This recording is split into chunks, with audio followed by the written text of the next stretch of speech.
Hello, everyone, and welcome to the K2 Assessment Pilot Spring Update. This is Ben Crosby, and today I will be talking about our pilot assessments from the winter and how things went.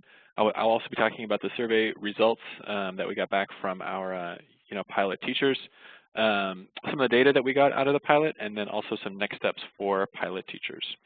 So this winter, we piloted 2 assessments in K2. With the goal of finding some sort of assessment to give all K2 teachers their own growth measure. One assessment that we piloted was called AIMSweb. It's a product of Pearson that also makes the DRA test. We had 13 teachers who actually piloted AIMSweb. During this pilot, they basically gave every single student an individual test, one-on-one. Usually this was made up of 6 to 8 one-minute probes in math and reading skills. It took most teachers 2 to 3 weeks to actually give these tests, and then we had a follow-up data analysis webinar after everyone had actually finished testing. We also piloted the MAP test, which is made by NWEA. MAP is an online adaptive assessment that you take on a laptop. We had 9 teachers across all of our regions who, piloted this test, and they received individual data training by site. I would note that we lost, some of our MAP teachers early on during the pilot just because not all of our campuses had working, computer labs, and so we ended up having fewer MAP teachers than we had hoped for, but we still think that it was a very good pilot. So in terms of the final, demographics of our pilot group, I put this slide up just to sort of point out that among all of our, pilot teachers, there were some differences by grade level in terms of who actually piloted which test. So you'll notice here that the AIMSweb assessment, which is in green, you were more likely to be a kinder teacher or a, first grade teacher if you actually chose to pilot AIMSweb. And if you chose to pilot MAP, you were more likely to be in, second grade. Now, we aren't quite sure why this was. My guess is that the MAP test is more similar to, CSTs, which is obviously a test that most, second grade teachers are used to, and hence they may have been more likely to want to pilot MAP because it seemed more similar to what they were assessments that they had already used. AIMSweb teachers may have been more likely to want to use that test because it was actually, teacher administered, but that still is sort of unclear. It's something just to keep in mind, though, as we actually go through these slides. In terms of who took the post-winter survey, so after we had actually finished testing, we had 9 of our MAP teachers, which I think was all of them, which was great, and then we had about 3 out of 4 of our AIMSweb teachers, and they were spread all across K, first and second. So we think this was a pretty, representative group who actually filled out the survey after, piloting both of these tests. So we asked all of our, pilot teachers, compared to what they expected going into the test, how much work and time did it actually take? And here's what we noticed. In general, across the whole sample, we had an even split between those teachers who thought that the pilot was more time and effort going in, more time and effort than they had thought going in, versus 8 teachers who thought that it was about what they expected. But what's interesting is that when you break it down by subtest, AIMSweb teachers were much more likely. In fact, about 75% of them, or maybe not 75%, how many is that? That would be 66% of them. 1, 3, 9, yeah, so that would actually be 2/3. Let me fix that.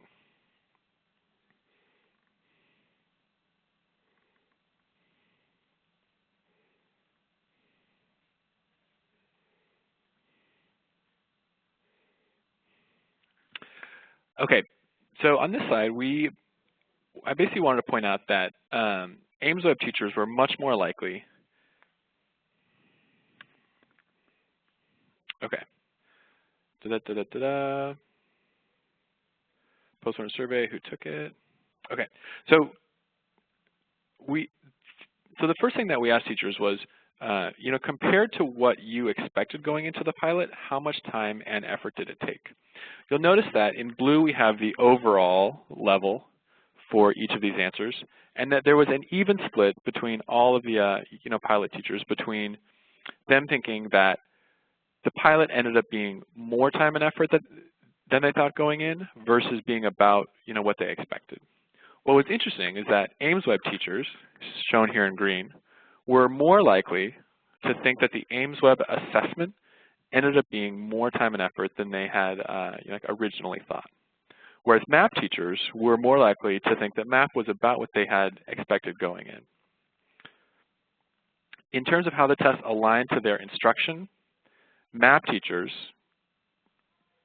generally were slightly more likely to see the MAP test as either very well aligned to what they teach or somewhat aligned.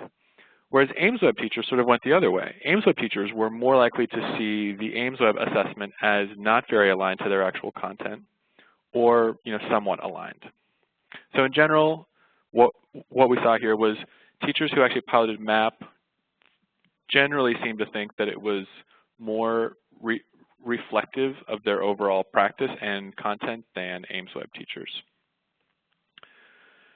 In terms of whether or not this test was developmentally appropriate, again, MAP teachers were much more likely to think that the test itself was appropriate for almost all of their students. Whereas Ames Web teachers were more likely to say that it was appropriate for most of their students, but with significant exceptions. So if you had students who were in SPED, ELL, maybe you had a very low reader who didn't know any of their high frequency words, whatever it was, it seemed like most teachers tended to think of MAP as being appropriate for most of their students, versus Ames Web, which had less support in this area. In terms of the impact on instruction, interestingly, Ames Web teachers were more likely to say that they had reviewed the data and used it to actually plan lessons or small groups or some sort of other instruction. Whereas MAP teachers were more likely to say that they had looked at the data, but they hadn't used it to actually plan any lessons or small groups going forward. We thought this was very interesting, given that Ames Web teachers seemed to see less of an alignment between the data that they got from the test and their own instructional practice, but yet were more likely to use it to plan that practice, if that makes sense. And that's something that we actually and that's something that we noticed right away and something that we actually dug into later on. So after seeing this, I actually reached out to a few Ames Web teachers, and here's basically what they said. So as I said, we had noticed that Ames Web teachers didn't seem to really find the Ames Web assessment that well aligned to what they actually taught, and they seemed to think it was less appropriate for many of their students. Yet they were more likely to actually use that test to plan instruction. So I followed up with a few teachers, and here's basically what they said. A teacher from first grade said, my instruction was a lot more informed by DRA, ERD, and the teacher-created math benchmarks because it gave specific error analysis and goals to work on with students. A teacher from K said, I don't feel like it really gave me any more information than I already know and have about my students. AKA, the Ames Web test seemed to give similar data to what you would get out of DRA or the ERD or the math benchmarks. However, because of that, you were more likely probably just to use those tests that you already knew about and were sort of like part of your actual practice. Ames Web might sort of inform those, but it didn't seem to add that much new in terms of the content that you were sort of planning based off those test results. Other Ames Web comments here. 2 teachers from K, one said that it pretty much aligned with what I already knew about my students. Another said this was information that I already had.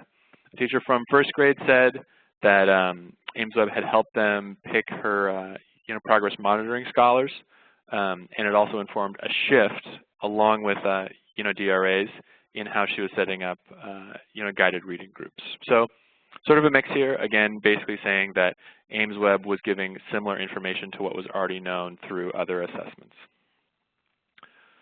Going on to MAP, teachers who were actually part of the MAP pilot said things like the following. A teacher in K said, I still need a thought partner to really think about what the data actually means. Another from FIRST shared that the MAP results were relatively closely aligned to what she was getting out of other benchmarks. A teacher from 2nd grade reported that the MAP data seems to be very different from what Aspire uses in terms of how Aspire sort of presents data, and so that it might take some time to sort of really understand how to use MAP data well. Another teacher who I'm actually not sure what grade they were because they didn't say, but again said that this MAP data seemed to be showcased in a very different way from the way that Aspire normally actually shows data. For AIMSweb, when asked about how the pilot had sort of gone in general, teachers basically said the following. I felt that instructional time was lost for data that I did not feel revealed new information. That is from someone from K. Another K teacher said, I think I found the amount of assessing frustrating, especially when we didn't feel like it lined up enough with our report cards. A teacher from FIRST shared, didn't really give me very instructionally helpful data, and I would not be at all comfortable replacing our current assessments with the AIMSweb tests.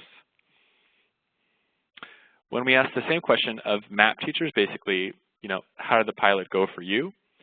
Someone from Kinder said, a teacher could not be expected to do all of this himself or herself, which I think lines up with our experience of you need to have at least 2 adults in the room, especially if you are testing in Kinder and FIRST, to make sure that everything's going smoothly, to make sure that everyone sort of has everything they need in terms of, working headphones, mouse, etc., right?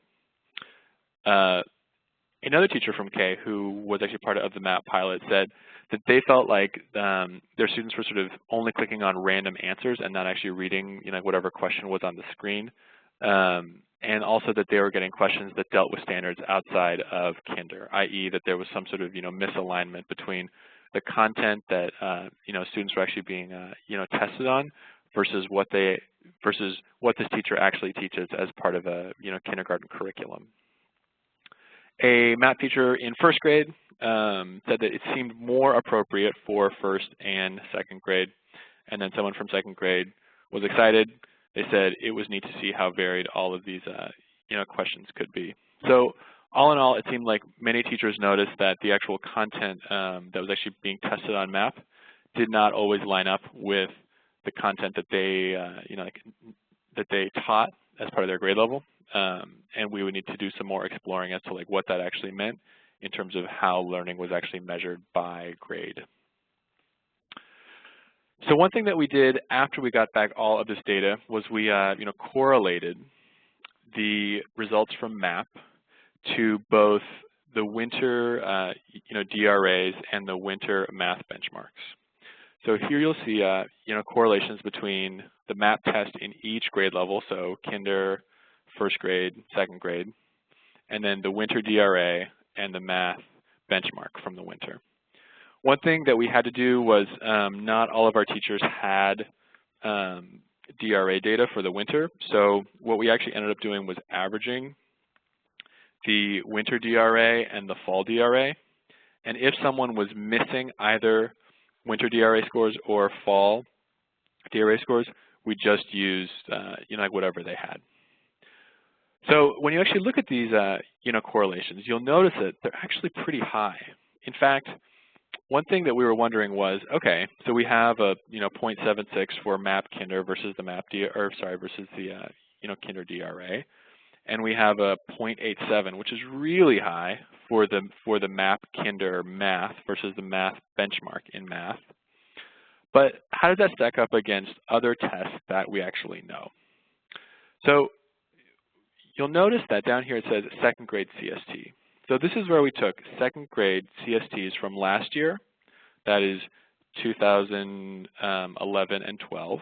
So we took the second grade CST scores from the spring of 2012, and we correlated those against the spring DRAs from 2011 and 12. And what we noticed was that the correlation between the second grade CST and DRA and the second grade CST and the Aspire math benchmark was actually very similar to what we were getting between the MAP and the DRA. The one exception that we noticed here was in MAP second grade. Sorry, let me actually go back here. In second grade, the MAP test and DRA seem to be more weakly correlated, and this is something that we would need to explore. However, 0.58 is still relatively high, and I think that we can actually work around that if we ended up going with the MAP test. AIMSweb showed fairly similar data. So once again, we correlated the results of the AIMSweb kindergarten assessment, the AIMSweb first grade assessment, second grade assessment, to the winter DRA and to the winter math benchmark. Again, we see very high correlations, 0.7, 0.7, 0.73, and 0.76, or really 0.77 if you actually round that. And with AIMSweb first grade, you'll notice here again we had this one sort of lower correlation here. Again, we aren't really sure why this is.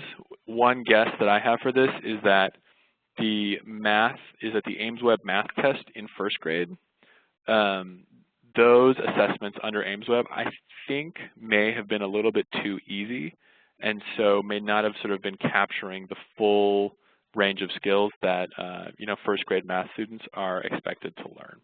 That is one guess. We would have to do more analysis to actually make sure that's right, but it's just sort of one option. Again, you'll notice that relative to the second grade CST, AIMSweb and the CSTs seem to be similarly correlated to DRA and math. So to sum up, effectively, students who take the MAP test, or a student who scores well on the MAP test is relatively likely to also score well on the DRA or the math benchmark, and vice versa. So if you score not as well on the MAP test, you are likely to score not as well on DRA. The same thing is basically true for AIMSweb as well. Although I would note that even though these are both highly correlated, the MAP test, especially in kindergarten, is very highly correlated. So we see in math it's actually 0.87, which is which is very, very high. Okay, so the big takeaways. Based off your survey results and based off of looking at the data, it seems like MAP is a better overall fit for K2. Kindergarten, there's still some questions about how ready our students would be to use a mouse to sort of take an assessment that is on a laptop, but it seems like in general it seems to be a better fit. It seems like math teachers were more excited about the test, walking away from it after having actually gone through the process, and it seemed like there was a lower overall impact on the amount of instructional time that you lost. On the other hand, the MAP test is expensive. We have to buy a lot of new laptops and then basically have to pay people's salaries to act as test proctors. There might be challenges around actually rolling this test out in that we haven't really given it before. And then again, there's there's very little mastery data that you get out of the test itself. So it's hard to sort of plan individual lessons based off the MAP data. On the other hand, AIMSweb seems to be relatively aligned to DRA and existing tests that we have. You do get mastery data out of it that sort of helps you plan lessons around core, like reading and math skills, and it's also cheaper than MAP.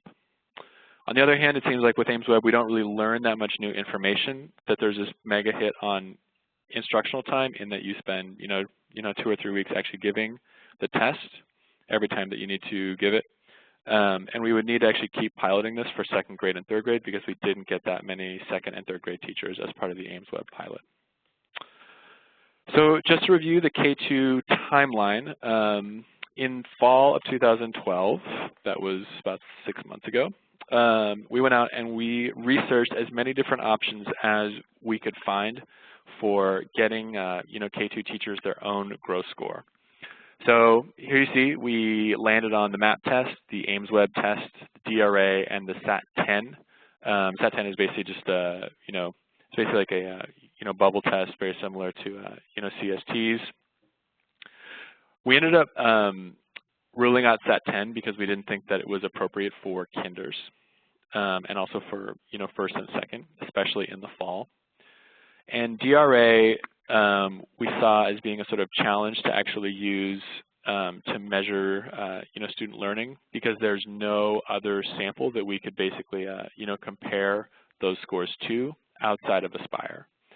So in effect, we couldn't do normative growth with the DRA. We would have to set our own internal cut points, and we also worried about making the DRA high stakes, which might then create some sort of incentive where people might influence scores in ways that wouldn't be helpful to student learning. So we decided to proceed with a winter pilot of the MAP test and AIMS Web, which I've just been talking about. After actually coming out of that pilot, it looks like the AIMS Web test is not going to be where we go. We're actually going to drop AIMS Web because we think it's too much of a hit on instructional time. And we're going to proceed next year. We're going to keep looking at the MAP test and see if it is a fit. We want to analyze the growth data from this spring and see how it lines up with the growth data from DRA and math benchmarks. We're also looking at this new thing called student learning objectives, which is a process that a lot of other, or not a lot of other, but I should say some other districts have sort of been going into, where basically teachers set their own objectives at the start of the year, and then work over the course of the year to basically meet those objectives.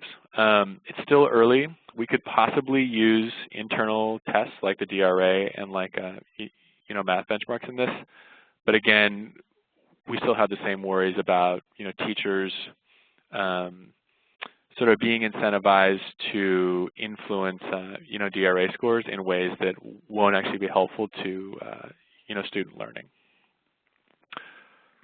So next steps, AIMS Web teachers. AIMS Web is optional for the spring. If you would like to give the spring round of tests and probes, go for it. If you want to give a sort of smaller set of those probes, go for it.